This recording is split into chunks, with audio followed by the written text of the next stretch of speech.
I made a card to celebrate the Platinum Jubilee. I'll pick it up here so you can have a closer look. And it was a new technique for me, masking and stenciling. I did that to create the lines for the flag. I liked it so much, I wanted to make something similar for Stamporama. We've just had that on the weekend. Everyone that did the make and take loved it so much that I wanted to share the technique with you so you can have a go at making it at home. This is the Folksy Meadow from our Folksy Charm collection. It's a lovely 8x8 stencil, and I'm going to use the entire area but mask a strip. So I have an 8x8 piece of card here, and I'm just going to mask off the lower section.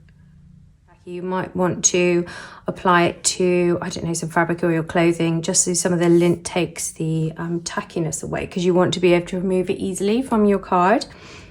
I'm going to start with a tumbled glass, the lighter blue, and I'm not going to worry too much about how I'm applying the ink. If you want to use blending brushes, you can do, if you've got a favourite technique for applying ink and stencils, go ahead and do that. I'm just using a sponge pad blending tool.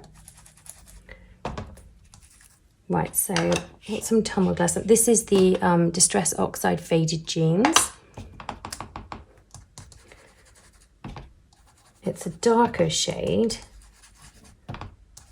And again, I'm just filling in patches. I'll go over the whole area in a second, blend it nicely. Okay, so that is the base. Every time I do this, the ink is applied slightly differently, and the look's going to be slightly different as well. So I'm going to remove that there. Really nice. Oh, it reminds me of the lovely pottery effect. And so that's the blue layer. I'm now going to remove the washi tape. This area here is so nice. I mean, you could just you could leave it like this and stamp a greeting or something. That would be really nice. I'm going to reapply the washi tape and leave a small white border. And I'm going to do the same for the top. I've just masked off this area, and I'm going to go across this strip here with some red.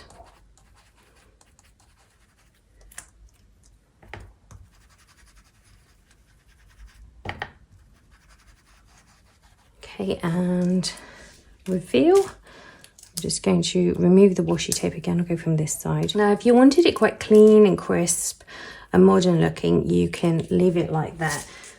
I'm going to be using some frames cut from our Folksy Charm papers. I'll just bring those into shot here.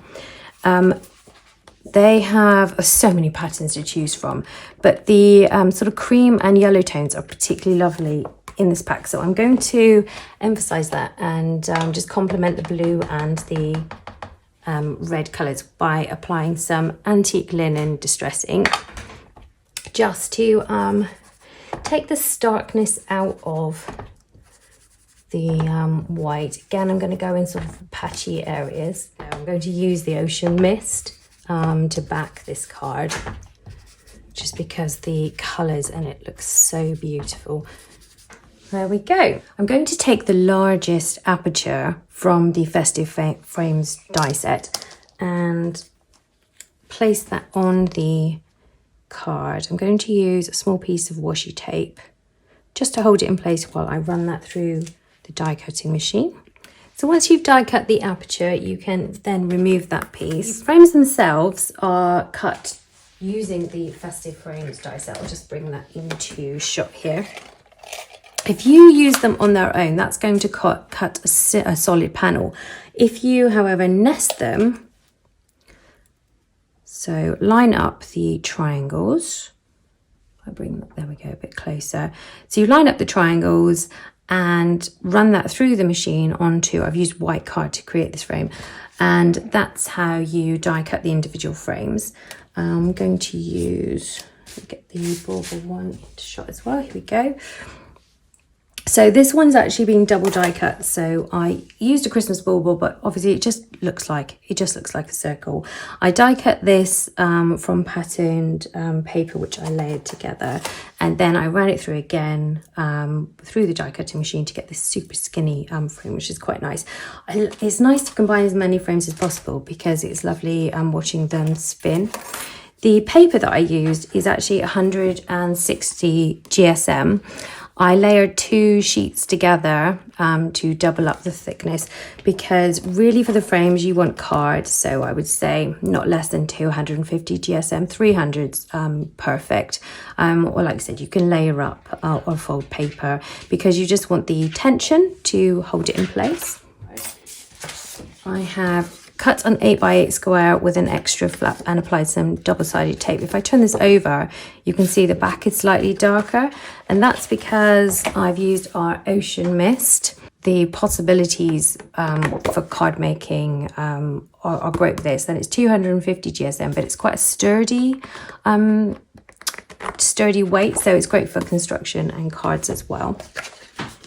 So I'll just peel back the paper on the double-sided tape and quickly turn this into a card, and you can change the position. So I'm going for a vertical spin for this card if I hold up the example one here, but you could have it opening this way, and you can change the direction as well, so you can sort of change the axis that the frames spin in, which is very cool.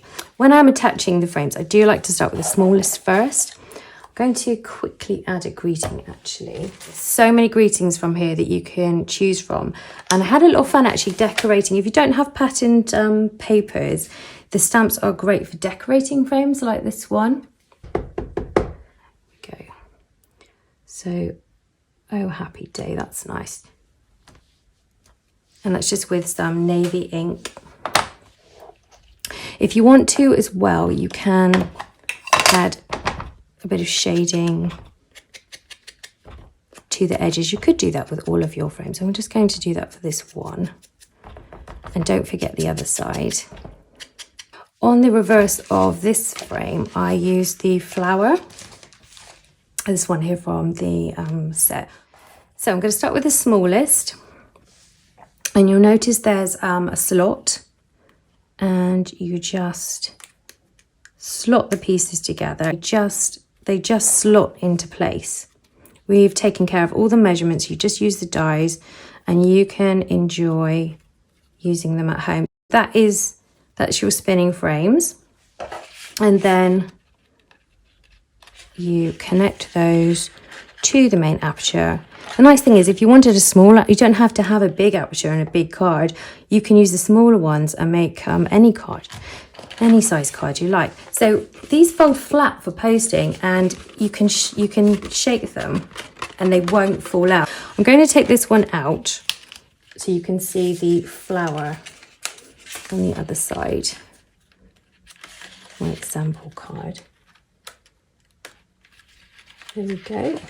So I really hope you like this technique, and please do share with us photos of your makes because we want to see what you're creating with our products.